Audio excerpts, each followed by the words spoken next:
नमस्कार, आप देख रहे हैं YouTube channel education portal Krishna.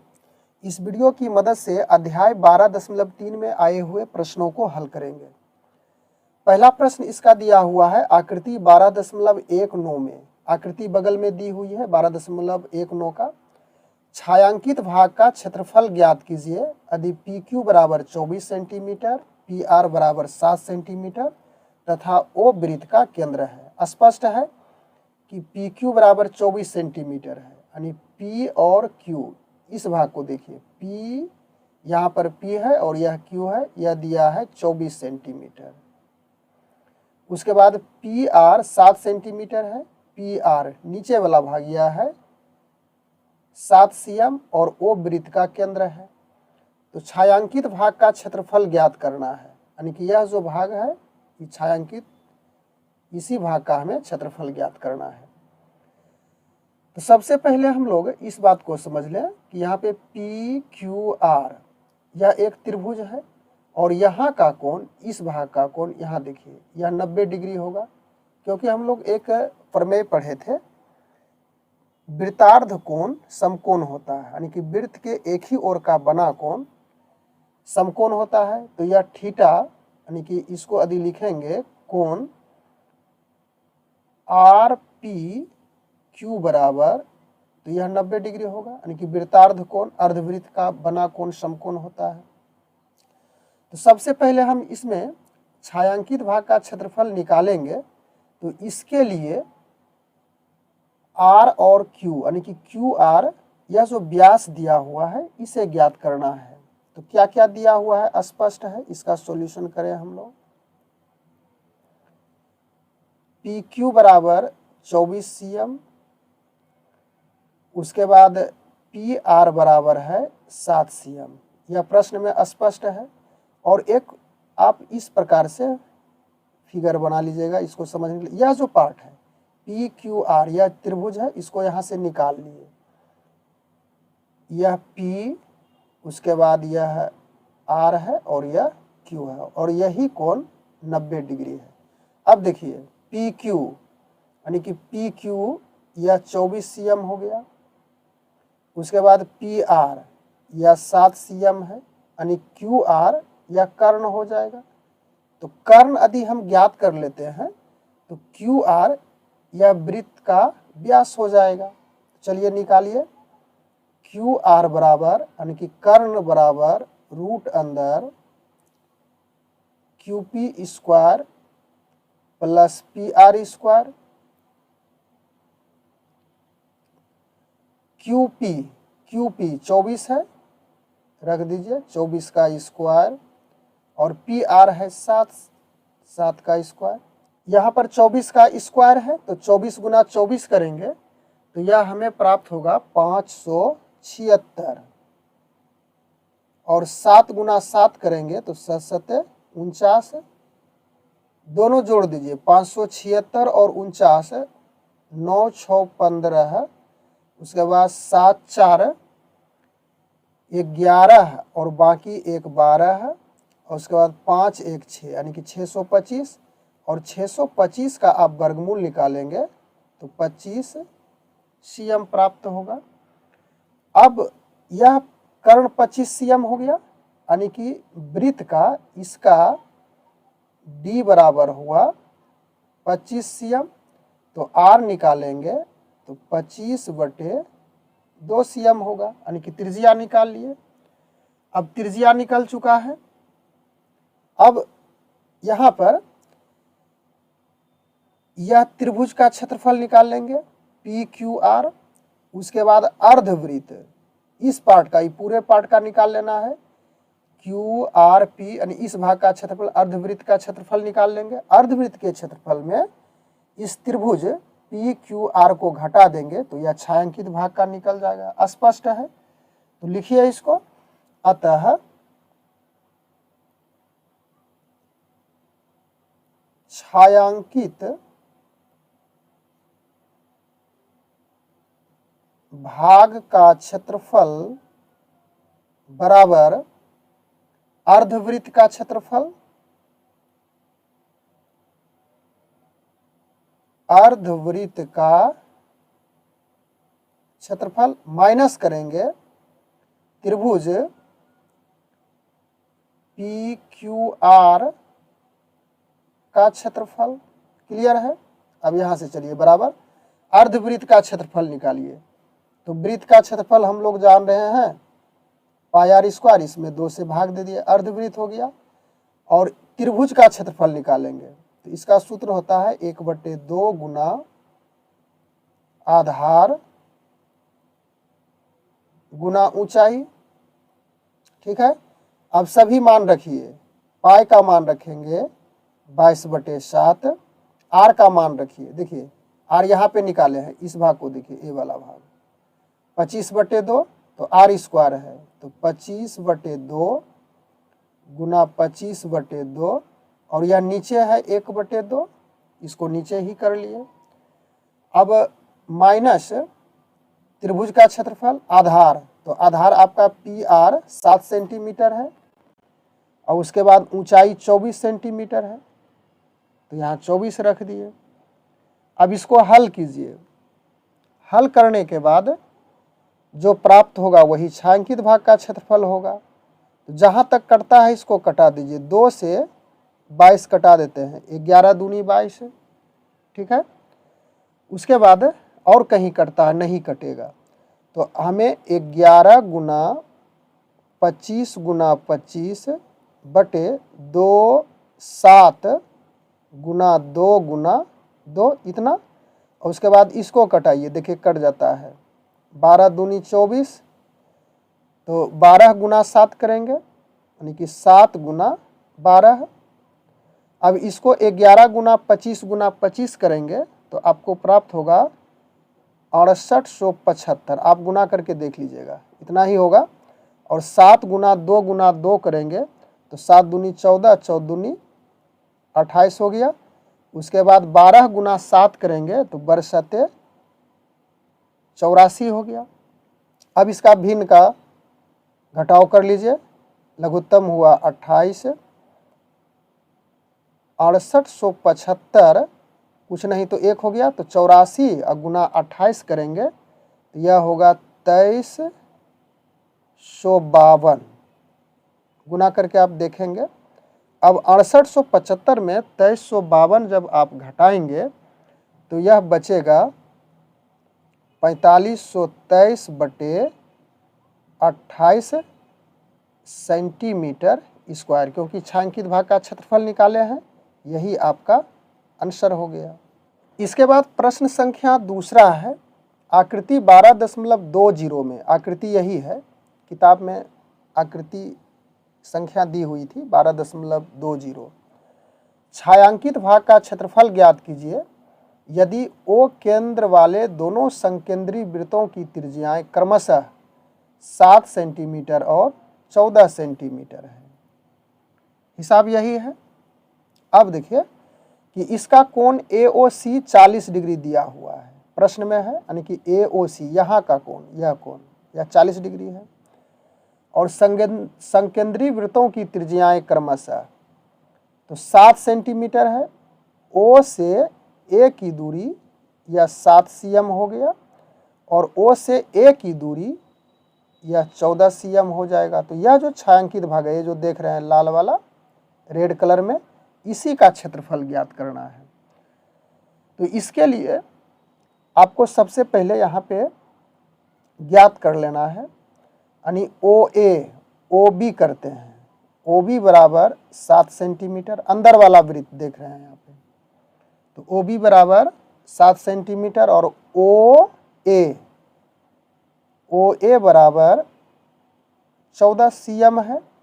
और कोण AOC इक्वल टू 40 डिग्री है, यानी कि 40 डिग्री दिया हुआ है। तो हमें इस छायांकित का निकालना है। तो सबसे पहले AOC इस त्रिज्यखंड का क्षेत्रफल निकाल लेंगे, फिर अंदर वाला OBD, ध्यान दीजिए यहाँ पे जहाँ पे यह तीर जा रहा है कर्सर, तो इसका क्षेत्रफल निकाल लेंगे। तो पूरे बड़ा वाला में छोटे वाले क्षेत्रफल को घटा देंगे तो यह छायांकित बच जाएगा। तो लिखिए छायांकित भाग का क्षेत्रफल बराबर त्रिज्यखंड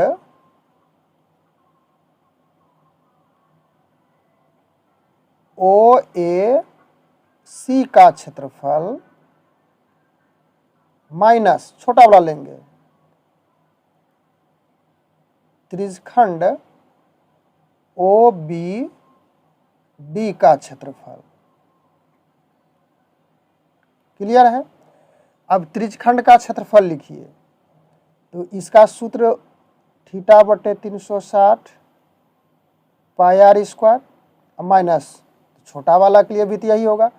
तो बड़ा के लिए यह जो OA लिखे थे 14 सेंटीमीटर, इसको बड़ी आर मान लीजिए, और छोटा के लिए जो OB लिखे थे 7 सेंटीमीटर, इसको छोटी आर मान लेंगे। तो चलिए यहाँ पे बड़ी आर कर दीजिए, थीटा बटे 360 पाई, और फिर यहाँ क्या करेंगे छोटी आर स्क्वायर। अब सुगमता के लिए हम करते क्या हैं, थीटा तो सेम है दोनों 40 डिग्री, तो थीटा बटे 360 पाई यहाँ भी है और थीटा बटे 360 पाई यहाँ भी है, तो इसको कॉमन निकाल लीजिए। थीटा बटे 360 पाई, अंदर में क्या बच गया, बड़ी आर स्क्वायर माइनस छोटी आर स्क्वायर, यही बचेगा। अब देखिए थीटा का वैल्यू रखेंगे तो 40 हो गया बटे 360, और पाई का मान आपको रखना है 22 बटे 7, बड़ी आर 14 का स्क्वायर और छोटी आर 7 का स्क्वायर होगा बराबर। अब यहाँ आ जाते हैं, यहाँ से यहाँ इसको कटा दीजिए जहाँ तक संभव हो, यहाँ पे कटाएंगे। चलिए लिखिए एक बार और, 40 बटे 360 गुना 22 बटे 7, इसको 2 टाइम्स करेंगे 14 गुना 14, तो 14 गुना 14 आप करेंगे तो 196 प्राप्त होगा, और 7 गुना 7 करेंगे तो 49 होगा। अब कटाइए यहाँ से, 0 0 कट गया, 4 9 36, इतना होगा कट करके। बचा अब क्या, ऊपर में 22 बचा और नीचे 9 7 63, इसको घटा लीजिए। 196 में 49 आप घटाएंगे तो यह बचेगा 147, घटा करके देख लीजिएगा 147 ही बचेगा। अब इसको कटाइए 21 से, 21 तिया 63, और इसको कटाइए 21 7 147, तो बचा क्या, यह 22 बचा और गुना 7 ऊपर में और नीचे 3 बच गया। अब इसको गुना कीजिए, 7 दूनी 14, 7 दूनी 14 1 15, यानी कि 154 बटे 3 सेंटीमीटर स्क्वायर, यही छायांकित भाग का क्षेत्रफल निकल गया। इसके बाद तीसरा नंबर प्रश्न है जो कि स्क्रीन पे आपको दिख रहा है, आकृति 12.21, यही है आकृति 12.21। किताब में आप देखिएगा, SCERT की किताब में दी हुई है चित्र। छायांकित भाग का क्षेत्रफल ज्ञात करना है। यदि ABCD भुजा 14 सेंटीमीटर वाला एक वर्ग है तथा APD और BPC 2 अर्धवृत्त है। स्पष्ट है, चित्र से क्लियर है।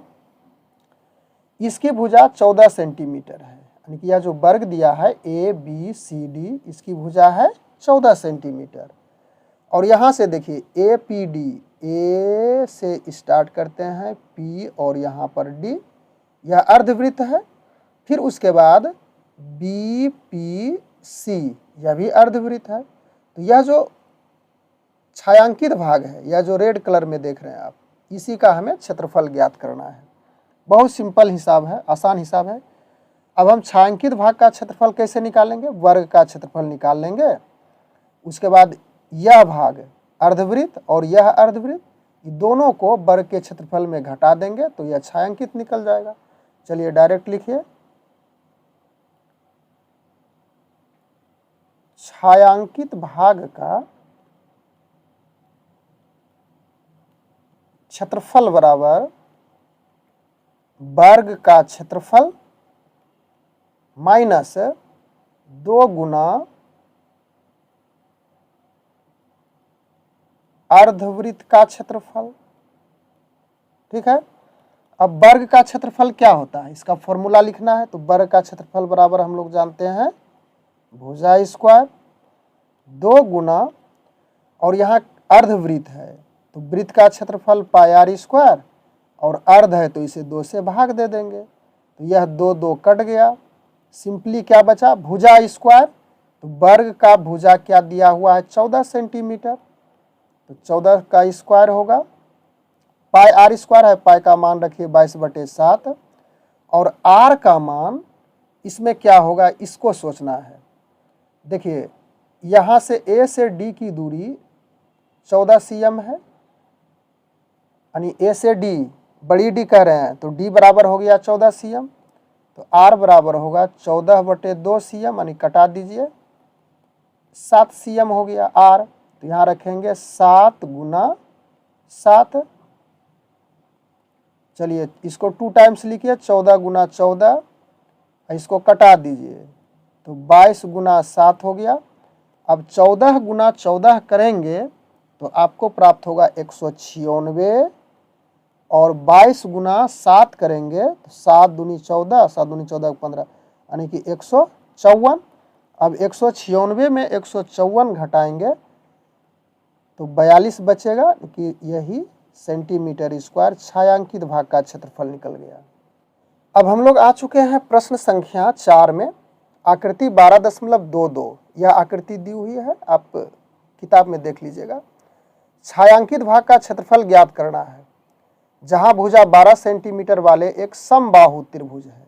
ध्यान रखिएगा, समबाहु त्रिभुज ओ ए बी के शीर्ष ओ का केंद्र मानकर 6 सेंटीमीटर त्रिज्या वाला एक वृत्तीय चाप खींचा गया है। तो छायांकित यह सभी भाग है, ओ ए बी यह समबाहु त्रिभुज है, और ऊपर में यह जो देख रहे हैं यह क्या है वृत्त है। तो सभी मिलाकर के छायांकित भाग का क्षेत्रफल ज्ञात करना है। तो ध्यान रहे, इसको पहले हम लोग समझ लेते हैं। यदि हम इस समबाहु त्रिभुज का क्षेत्रफल निकालते हैं, उसके बाद वृत्त का क्षेत्रफल भी निकाल लेते हैं। त्रिज्या दी हुई है 6 सेंटीमीटर, यह देखिए। तो यह जो पार्ट है ए वाला पार्ट, देखिए ए वाला पार्ट, यह जो बन रहा है यहाँ से यहाँ तक, यह 2 बार निकलेगा, दोबारा निकलेगा। तो इसको एक बार घटा देंगे, यानी कि हटा देंगे एक बार, तो उसके बाद छायांकित कब बच जाएगा। तो यहाँ पे लिखना है छायांकित भाग का क्षेत्रफल बराबर समबाहु त्रिभुज ओ ए बी, समबाहु त्रिभुज ओ ए बी का क्षेत्रफल, और माइनस क्या करना है, नहीं पहले प्लस करेंगे क्योंकि वृत्त का भी क्षेत्रफल निकालना है ना। तो वृत्त का क्षेत्रफल और माइनस कर देंगे त्रिज्यखंड ओ, इसको कुछ मान लीजिए ओ सी, इसको डी कर लेते हैं, त्रिज्यखंड ओ सी डी का क्षेत्रफल बराबर समबाहु त्रिभुज का क्षेत्रफल। इसका फॉर्मूला लिखिए √3/4 गुना भुजा स्क्वायर, इसको छोटे ब्रैकेट में रखिए, और वृत्त का क्षेत्रफल क्या होता है पाई आर स्क्वायर, और त्रिज्यखंड का क्षेत्रफल हम लोग जान रहे हैं θ/360 पाई आर स्क्वायर होता है। क्लियर है। अब यहाँ पे थीटा के बारे में सोचिए थोड़ा सा, कि थीटा तो दिया हुआ नहीं है, लेकिन हम लोग इस बात से भली भांति अवगत हैं कि कोई भी यदि समबाहु त्रिभुज हो, यानी कि तीनों भुजा आपस में बराबर है, समबाहु त्रिभुज है, तो इसके प्रत्येक कोण 60 डिग्री का होगा, 60 डिग्री। तो यहाँ भी कितना होगा थीटा 60 डिग्री।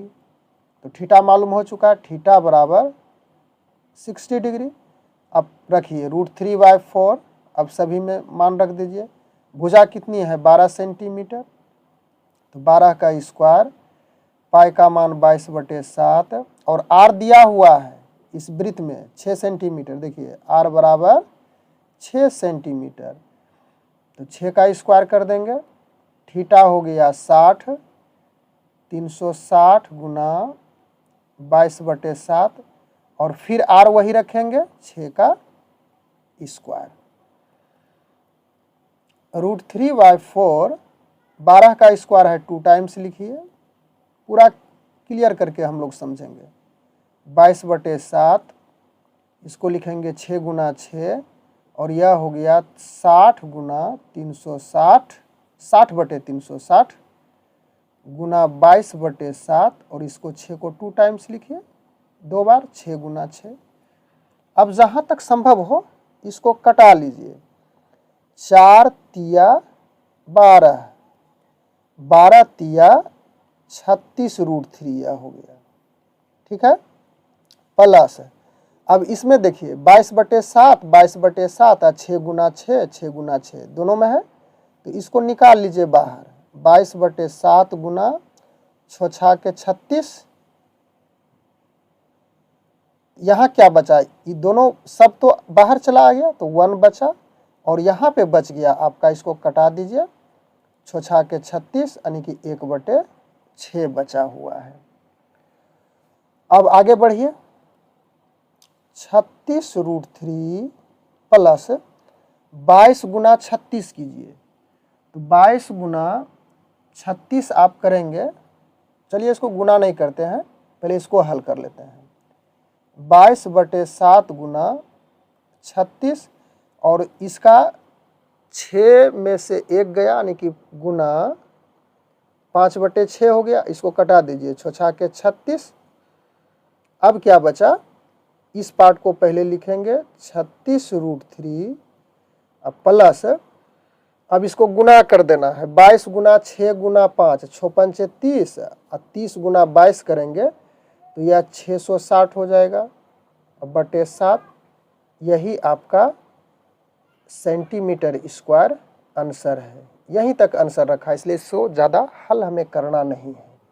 इसके बाद 5वां नंबर प्रश्न है जो कि आप स्क्रीन पे स्पष्ट रूप से देख सकते हैं। भुजा 4 सेंटीमीटर वाले एक वर्ग के प्रत्येक कोने से 1 सेंटीमीटर त्रिज्या वाले वृत्त का एक चतुर्थांश काटा गया है तथा बीच में 2 सेंटीमीटर व्यास का एक वृत्त भी काटा गया है। जैसा कि आकृति 12.23 या 12.23 की आकृति है, जब किताब में आप देखेंगे स्पष्ट हो जाएंगे। वर्ग के शेष भाग का क्षेत्रफल ज्ञात करना है।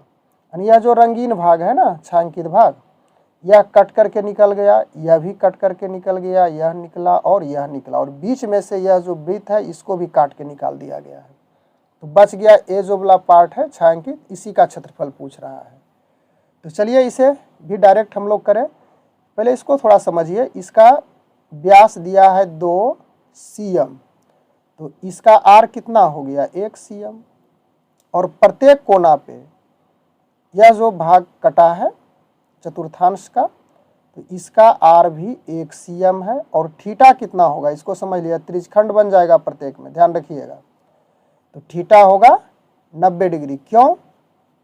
क्योंकि यह एक वर्ग है, वर्ग के प्रत्येक कोने पे 90 डिग्री का कोण बनता है।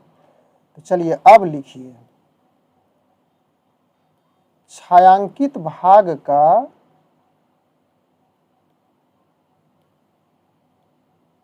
क्षेत्रफल बराबर, यहां से लिखते हैं वर्ग का क्षेत्रफल, वर्ग का क्षेत्रफल, और माइनस करेंगे वृत्त का क्षेत्रफल। कौन सा? ए वाला वृत्त, बीच वाला वृत्त जो है। उसके बाद प्लस 4 गुना त्रिज्यखंड का क्षेत्रफल। एक त्रिज्यखंड का क्षेत्रफल निकाल लेंगे और इसमें 4 से गुना कर देंगे तो यह भी होगा, यह भी निकल जाएगा, और यह भी, और यह भी निकल जाएगा। तो वर्ग का क्षेत्रफल का फॉर्मूला भुजा स्क्वायर। उसके बाद वृत्त का क्षेत्रफल का फॉर्मूला पाई आर स्क्वायर। 4 गुना और त्रिज्यखंड का क्षेत्रफल होता है थीटा बटे 360 पाई आर स्क्वायर। भुजा कितनी है? तो भुजा स्पष्ट दिया हुआ यहाँ पे देखिए, 4 सेंटीमीटर भुजा वाले। यह सभी कितनी है भुजा? 4 सेंटीमीटर है। तो 4 रखिए, 4 का स्क्वायर पाई का मान रख दीजिए 22/7 और आर कितना है इसका 1 सेंटीमीटर। सभी में दोनों में आर एक ही है, चाहे यहाँ पे हो त्रिज्यखंड का या तो फिर वृत्त हो। तो 1 का स्क्वायर 4 गुना थीटा है 90/360, पाई का मान 22/7 और आर फिर उसी तरह से 1 का स्क्वायर रख दीजिए, इसको मंझली ब्रैकेट कर लीजिए। तो 4 का स्क्वायर करेंगे 4 चौक 16, उसके बाद 1 का स्क्वायर तो 1 गुना 22/7, तो यह तो हो गया 22/7। इसके बाद आगे क्या होगा प्लस, इसको कटा लीजिए 9 चौक 36, 4 4 कैंसिल, तो 22/7 गुना 1, तो यह भी हो गया 22/7। क्लियर है। अब 22/7 और 22/7 को जोड़िए, तो 16 माइनस, तो यह कितना हो जाएगा 22 44/7। अब इसका भिन्न का घटाव कीजिए, 7 लघुत्तम कुछ नहीं तो 1, 16 बलोतल से यानी कि 112 है, और यहाँ पे 44, 112 में 44 घटाएंगे तो 68/7 सेंटीमीटर स्क्वायर बचेगा, जो हमें ज्ञात करना था छायांकित भाग का क्षेत्रफल। तो इस प्रकार से हम लोग प्रश्नावली 12.3 में अभी बहुत प्रश्न बचा हुआ है, बस मात्र 5 ही प्रश्न को इस वीडियो के माध्यम से हल करेंगे। आगे का जो शेष प्रश्न है उसको अगले वीडियो में देखेंगे, क्योंकि इस प्रकार से यदि सभी प्रश्न को एक ही वीडियो में हल किया जाएगा तो वीडियो लंबी हो जाएगी, जो कि आपको देखने में उबाऊ महसूस होगा। जैसा ज़रूरत होगा आप अलग अलग वीडियो के माध्यम से सभी प्रश्नों को सॉल्व कर सकते हैं, आसानी से समझ सकते हैं। बस आज के वीडियो में इतना ही। धन्यवाद।